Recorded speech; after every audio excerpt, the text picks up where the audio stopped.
8 mistakes I know you're making that you're not getting the desired cake you want. You're not getting that bakery quality cakes. Now this 8 common baking mistake, if you stop making them, you'll have the perfect cake you want. Now, mistake 1, accurate measurements. Now you have seen all those dense, chewy or dry cakes. This all stems from just missing up the measurements. Now, I know a lot of people don't have scales at home, but even when using a cup measurement, there are a lot of different ways to measure it. Let's start with our flour. There are many ways to measure flour. So, we're going to take our cup of flour. This might look like a perfect cup of flour, but if you weigh it, it's roughly about 153 grams. Whereas if you just fluff up the flour a bit, once you fluff up the flour up, flatten it, and when we fluff it up, we can physically see the difference between them. While this is 153 and this is 133, still not perfect, but very close. Always remember to shift it. Even after measurement, shift it. Why not use cold ingredients? Now, cold ingredients never mix well. So for your milk, eggs and butter, always use room temperature. Now, there are some ingredients which will call for a cold or melted butter, but for most, you can be safe with room temperature. Now, let's just say you have the cold butter. Hear that? Cold as a brick. We're going to take a warm glass of water and just put it in. In a few minutes, you'll have your warm butter. Take it to your glass.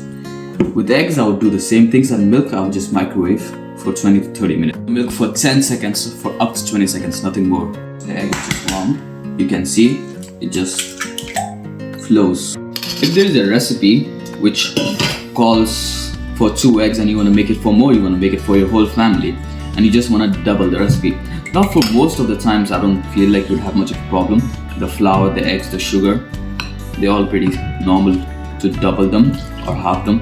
But the problem is with baking powder or baking soda. Now, the leavening agents, you might need double because you might get that taste, that weird soapy taste that the baking powder has.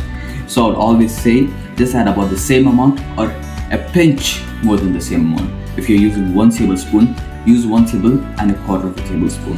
That's more than enough. You don't need a lot of baking powder, right? So for this recipe, I don't really need a lot of baking powder. I just need about 1 tablespoon of baking powder, so I'm going to use that much. If you want to double it, you will use 1 tablespoon and 1/4 of a tablespoon of baking powder. Nothing more, nothing less. Size doesn't matter. Different size pans require different temperature. Now, if your recipe calls for a baking pan and you use a smaller one, and that might get a bit overcooked and a bit burned on the edges. You might even get a very dry cake depending on how long you bake it. So definitely, if you use a different pan, adjust the temperature and the time you're baking it for. Preheating your oven, it's like one of the most important things that you're missing out. If you don't preheat it, the sides are going to bake first and it's going to dome. And you see those sinking cakes that you make? Yeah, that's the reason. Preheat your oven.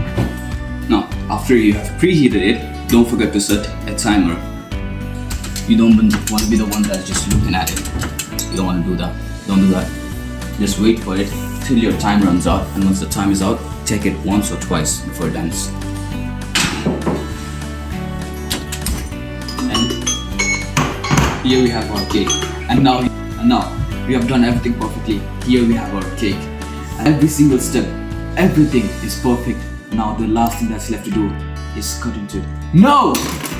And the last step is let it cool down. Let it cool down. Till you cannot hold it, you should not cut into it. And once you cannot hold it, then cut into it to get a perfectly light cake. Once you have baked our cake, you can smell the beautiful and subscribe so you can make beautiful cakes and join me in my journey to make the most beautiful cakes out there. Subscribe. Subscribe.